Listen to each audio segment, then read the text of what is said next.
About 2 days ago, I received a mail from a young man. He asked me, "What can I do?" My brother advised me to work a job before I could start a business so that I would have experience. I have heard this so many times, that some people become employees simply because they think they can learn how to run a business before they start their own business. Unfortunately, it's not as simple as that. In today's video, I'm going to share with you what I replied to this man as I try to show you the 5 things you should stop doing as an employee. If you're new here, consider subscribing so that you won't miss other interesting videos like this. Stop choosing jobs by its pay. When I was a young boy, I usually listened to people talking about getting good jobs. As a grown-up, I wondered what definition of a good job is, but nobody knew, except that everyone believes that any job that pays you a high salary is good. I think I have a better idea. I don't believe that a job is good because it pays you $100,000 a year. I think a job is good if you wake up every Monday morning and smile because you've been waiting for the new week to start. If I hate my Monday to Friday, how can you tell me that I have a good job because I'm being paid a lot of money? This does not apply to the job alone.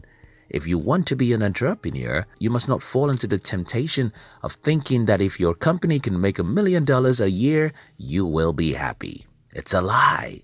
The only thing that makes people happy and fulfilled is when they do what they are passionate about. If you can do your job for free because you love it, then you're a successful person, whether you make $50,000 a year or you make $1 million. Don't get me wrong. I know the importance of money, and I know that you need a lot of money to live a comfortable life. But I also know that money is like cement. Though cement is very important in building a house, cement alone cannot build a house. To build a house, you need cement, water, stones, sand, and some other things.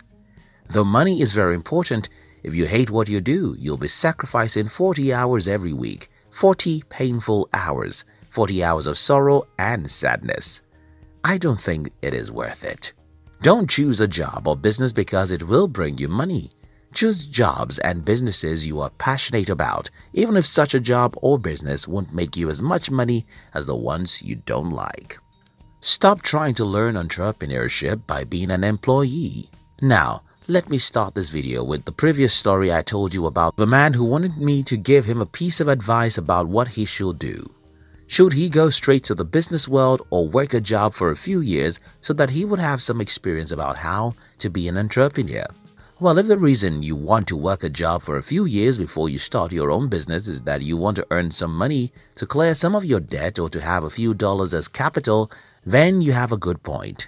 However, if the reason you want to work a job before you start your own business is so that you can gain some experience, I'm sorry. You probably won't gain any worthwhile experience that will help you be a successful entrepreneur, and I'll explain why I said this. You see, if you wish to work a few years before you start your own business, then you are much likely to work for a big company, and that's where the problem is. When you work for a small company, you can see how the business is being built firsthand because you're going to be working with a small group of people that probably do many things. You're probably going to be working directly with the founder or owner of such company, meaning that you can learn directly from him. When you work for a big company, however, you have nothing much to learn about entrepreneurship because that company already has many departments and you'll be employed for a single duty in one of the departments. Yes, you might learn a whole lot of things from your duty and department. Most times, everything you learn will still not be enough to make any difference when you start as an entrepreneur. Take, for instance, if you work for a bank as a teller. What would you learn as a teller that can help you build a business? Nothing much. If you work for a company as an accountant, what would you learn as an accountant to help you when you start a business? Maybe a few things. Entrepreneurship is 70% of mindset and 30% of doing. The only meaningful thing you can learn about entrepreneurship is to learn how entrepreneurs think. And you can't learn this except you work directly with an entrepreneur in a small company.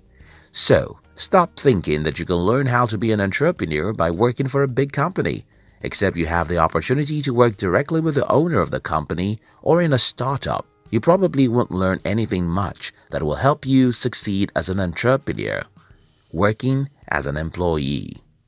So, if you want to be an entrepreneur, you can learn on the job by starting a business today.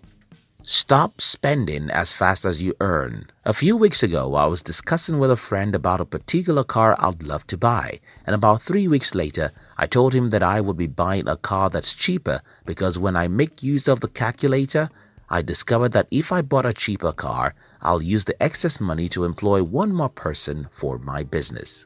The reason why I think this way is because I'm an entrepreneur. If you're an entrepreneur, situations will force you to learn and know how money works. For instance, every month I know that I have to save a certain amount of money because I need to provide money for the running cost of my business. I know that I must save for an emergency because I have employees who depend on me for their monthly payments. I must invest because without investing a certain percentage back to a business, you can't withstand the competition or be in the future. I can't just spend money like everyone because there's a sense of responsibility when you wake up and remember that you're responsible for someone's paychecks.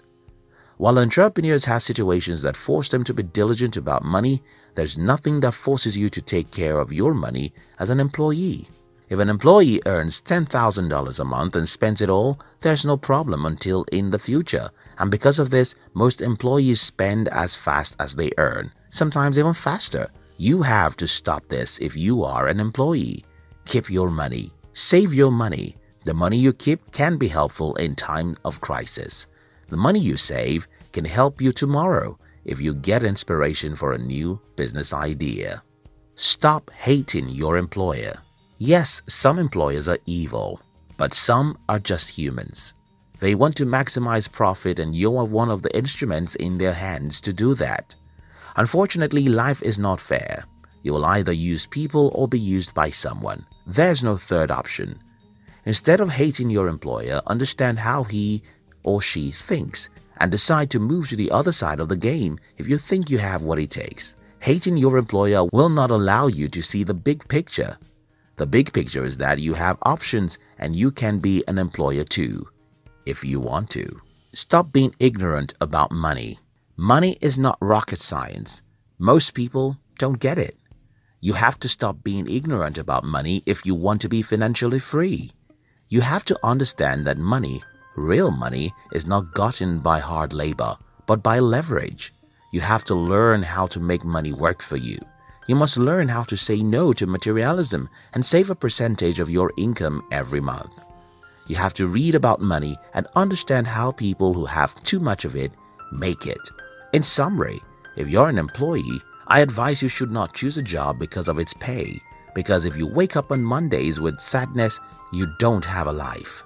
You should not expect to learn enough skills to be an entrepreneur by working a job because you're probably going to be working a job that's far from who is building the company and you may not learn that much. Don't hate your employer. If you don't like what it means to be an employer, don't forget that you have the power to change that. Learn how money works and be disciplined to practice diligence. Stop spending as fast as you earn.